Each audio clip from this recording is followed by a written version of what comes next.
मलाई चाहिँ मेरो आमाको एकदमै धेरै याद आइरहेछ नि त अनि बोलेको छुइनँ 2-4 दिन भइसक्यो। अनि म कल गर्छु, कलै उठाउनुहुन्न। अनि मैले त्यहाँनिर एकजना म्यामलाई चाहिँ भनेको कि मम्मीको फोन उठ्दैन त के भयो भनेर। अब कोही पनि छैन नि त घरमा। अनि त्यही भएर मम्मीलाई त्यसरी फोन राम्रोसँगले कल गर्नु पनि आउँदैन।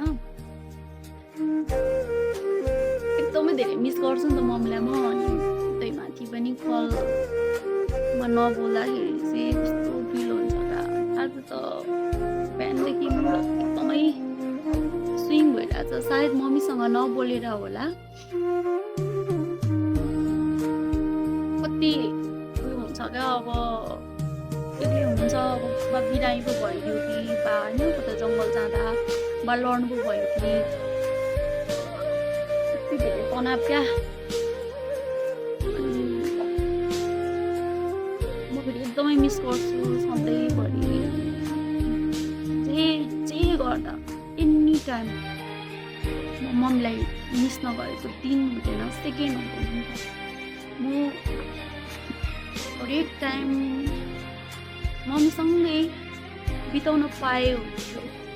एउटा छोरीलाई चाहिँ त्यस्तो हुँदो रहेछ।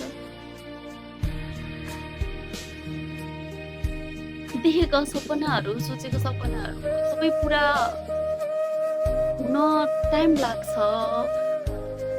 रहेछ।